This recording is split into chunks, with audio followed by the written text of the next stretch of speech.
देवउठनी एकादशी को हर साल कार्तिक शुक्ल पक्ष की एकादशी तिथि के दिन मनाया जाता है। इस दिन भगवान विष्णु योग निद्रा से जागते हैं। चातुर्मास के अंत का यह शुभ अवसर माना जाता है। इस दिन से विवाह और अन्य मांगलिक कार्य फिर से आरंभ किए जाते हैं। इसे प्रबोधिनी एकादशी और देवोत्थान एकादशी भी कहा जाता है। ग्रामीण से लेकर शहर तक हर जगह इस व्रत का महत्व माना जाता है। जो श्रद्धापूर्वक व्रत करता है उसे सुख और समृद्धि का आशीर्वाद मिलता है। देवउठनी का सरल अर्थ है कि देवता उठ खड़े होते हैं। 4 महीने तक वर्षा ऋतु और व्रत उपवास की साधना चलती है। इन महीनों में विवाह और गृह प्रवेश जैसे संस्कार रोके जाते हैं। एकादशी के दिन भगवान विष्णु के जागरण के साथ ही शुभ कार्यों की वापसी होती है। लोक में इस दिन तुलसी विवाह भी किया जाता है। घर घर में दीप प्रज्वलित होते हैं। भक्तजन भजन कीर्तन करते हैं। इस व्रत की महिमा मन और शरीर दोनों के लिए कल्याणकारी कही गई है। उपवास से इंद्रियां संयमित होती हैं। भगवान के ध्यान से मन निर्मल होता है। घर में तुलसी पूजन से वातावरण पवित्र होता है। जो व्यक्ति श्रद्धा से इस व्रत को करता है उसके मन के संकल्प पूरे होते हैं। व्यापार और आजीविका में भी उन्नति आती है। परिवार में सौहार्द बढ़ता है। व्रत की तैयारी एक दिन पहले से कर लें। रात को हल्का सात्विक आहार लें। मन में नकारात्मकता न रखें। अगले दिन प्रातःकाल जल्दी उठने का नियम बनाएं। पूजा स्थान स्वच्छ रखें। तुलसी चौरा को धोकर गोबर या गेरू से लीपें।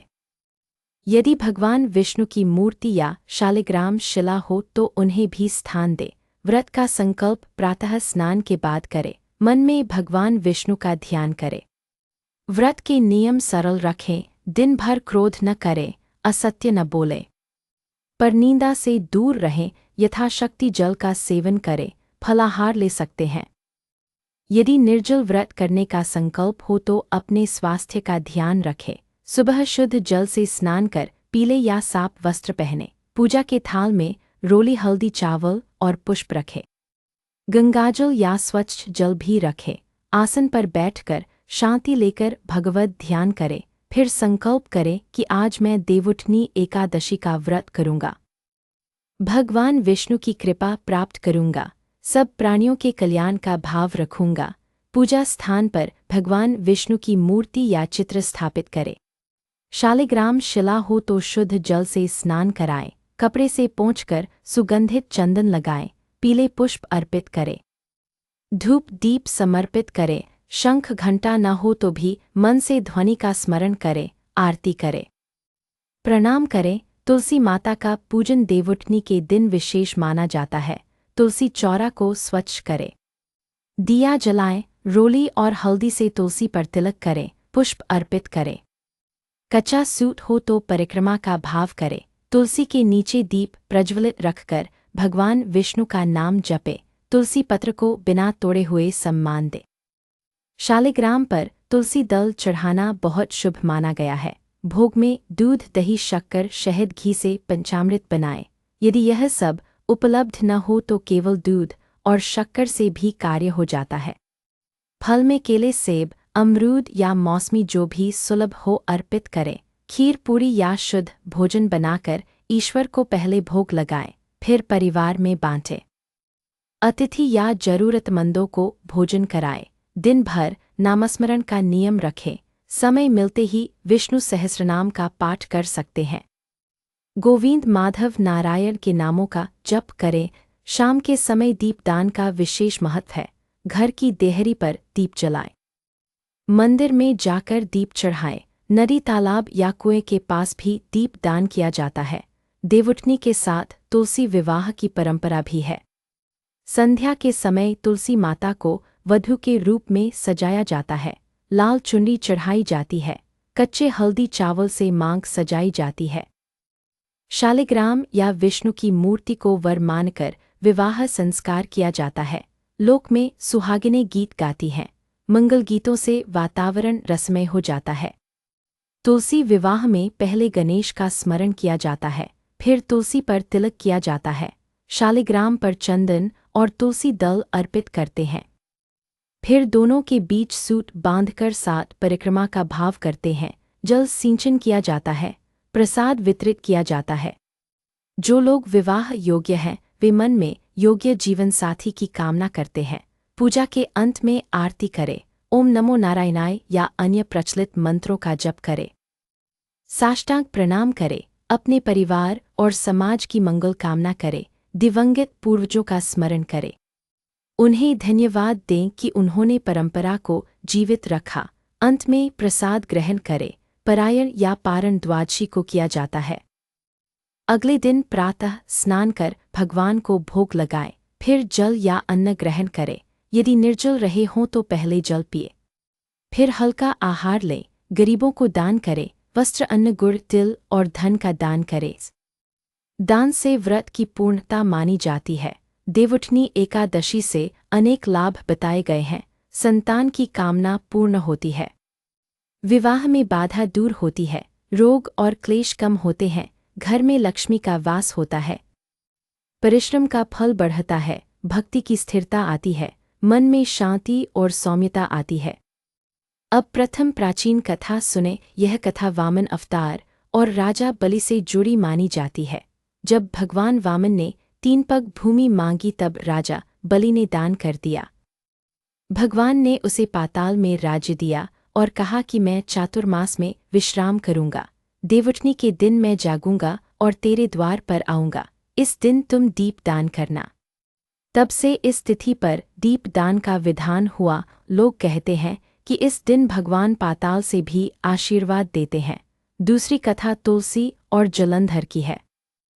प्राचीन समय में जलंधर नामक असुर था। उसकी पत्नी वृंदा बहुत पतिव्रता थी।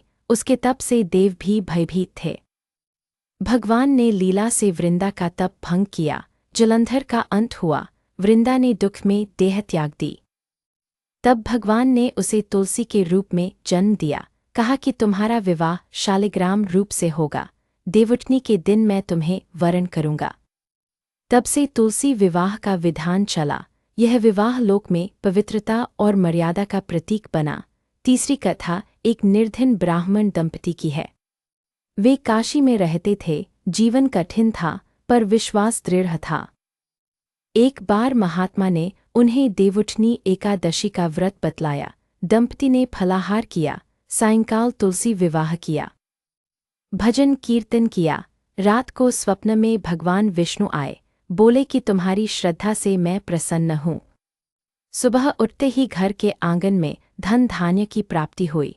ब्राह्मण ने उस धन का उपयोग यज्ञ और दान में किया। जीवन में धीरे धीरे समृद्धि स्थिर हो गई। चौथी कथा प्राचीन मिथिला की है। वहाँ अकाल पड़ा, न किसानों की फसल हुई, न तालाब भरे। राजा चिंतित हुआ। राजपुरोहित ने उपाय बताया। कहा कि पूरे राज्य में देवउठनी एकादशी का उपवास किया जाए, घर घर दीपदान हो, तुलसी विवाह का आयोजन हो। राजा ने आदेश दिया। जनता ने श्रद्धा से व्रत किया। रात भर भजन हुए। अगले दिन आकाश में बादल घिर आए, वर्षा हुई, खेत हरे हो गए। राज्य में सुख शांति लौट आई। तब से उस भूमि में यह व्रत बड़े विधि विधान से मनाया जाने लगा। पांचवीं कथा एक व्यापारी के साथ घटित हुई। उसका नाम विशाल माना जाता है। वह धनी था पर अहंकारी भी। एक बार उसने देवउठनी के दिन व्रत रखा, पर संध्या को क्रोध में किसी भिक्षु को अपमानित कर दिया। रात में स्वप्न आया। एक वृद्ध ने कहा कि व्रत का फल विनम्रता से मिलता है। अगले वर्ष व्यापारी ने विनय से व्रत किया, भिक्षुओं का आदर किया, गरीबों को भोजन कराया। तब उसके व्यापार में रुकावटें दूर हुईं, अहंकार खत्म हुआ। उसने अपने धन का बड़ा भाग लोक कल्याण में लगा दिया। छठी कथा एक विधवा स्त्री की है जो उज्जैनी में रहती थी। उसका एकमात्र पुत्र रोगी था। घर में तंगी थी। वह रोज तुलसी को जल देती थी। एक बार उसने देवउठनी एकादशी का व्रत सुना। उसने मन में प्रण किया, निर्भय होकर उपवास किया, तुलसी विवाह कराया। रात को मंद स्मित लिए वह सोई। स्वप्न में एक तेजस्वी पुरुष ने कहा कि तुम्हारा दुख दूर होगा। सुबह बेटा स्वस्थ दिखा, धीरे धीरे पूरी तरह ठीक हो गया। माँ ने फिर हर वर्ष यह व्रत किया। उसने दूसरों को भी प्रेरित किया। 7वीं कथा हिमालय के पाद देश की है। वहाँ एक ग्वाला रहता था। उसका नाम नबलू माना जाता है। वह गायों को चारागाह लेकर जाता था। एक दिन संत ने उसे देवउठनी का महत्व समझाया।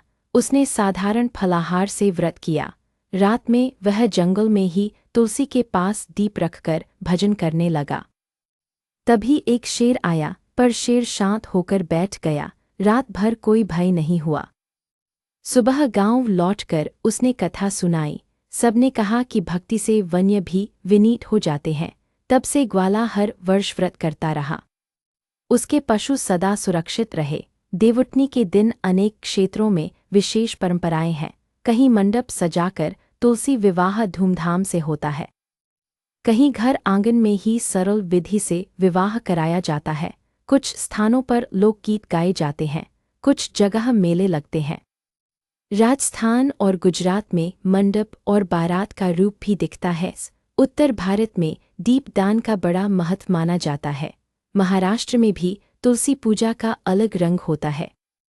उद्यापन की सरल विधि भी प्रचलित है। यदि किसी ने कई वर्षों तक देवउठनी का व्रत किया है और समापन करना चाहता है तो द्वादशी को उद्यापन कर सकता है। ब्राह्मण भोजन कराए, कन्याओं को भोजन और वस्त्र दे, तुलसी माता के चौरे को सजाकर दीपदान करे, भगवान विष्णु के नाम का कीर्तन करे। जो उद्यापन करता है उसे दीर्घकालिक पुण्य मिलता है। स्वास्थ्य की दृष्टि से भी यह व्रत हितकर है। कार्तिक मास में मौसम बदलता है। हल्का फलाहार और सात्विक भोजन पाचन के लिए लाभदायक होता है। जल का सेवन पर्याप्त रखें। यदि किसी को रोग है तो चिकित्सक की सलाह अनुसार व्रत करे। ईश्वर भाव सबसे ऊपर है। शरीर पर अत्याचार न करे। संयम और सद्भाव रखे। पर्यावरण के लिए तुलसी विशेष महत्व रखती है। तुलसी के पौधे से सुगंधित वायु मिलती है। घर में तुलसी लगाने से स्वच्छता और स्फूर्ति आती है। तुलसी विवाह की परंपरा से लोग पौधों के प्रति अपनापन सीखते हैं। बच्चे भी प्रकृति का सम्मान करना सीखते हैं। दीपदान से भी सहयोग और सामूहिकता का भाव बढ़ता है। व्रत के दौरान व्यवहार पर ध्यान रखें। बुजुर्गों का सम्मान करें। बच्चों पर स्नेह रखें। नौकर और मजदूर के प्रति नरमी रखें। कोई भूखा न सोए इसका ध्यान रखें। संभव हो तो गो सेवा करें। पक्षियों के लिए दाना और जल रखें। यह सब भी पूजा का ही अंग है। मंत्र जप के लिए मन को शांत करें। लंबा जप न हो तो भी नियमितता रखें। छोटे नामों का जप करें। मन ही मन उच्चारण करें। श्वास के साथ नाम का मेल बैठाएं।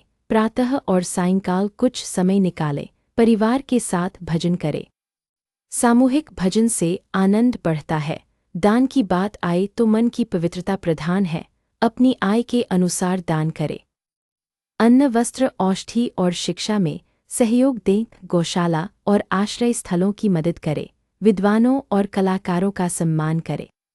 यह सब पुण्य कर्म है। व्रत का फल तब पूर्ण होता है जब उसका लाभ समाज तक पहुँचे। अब पूजा विधि का संक्षेप पुनः समझ।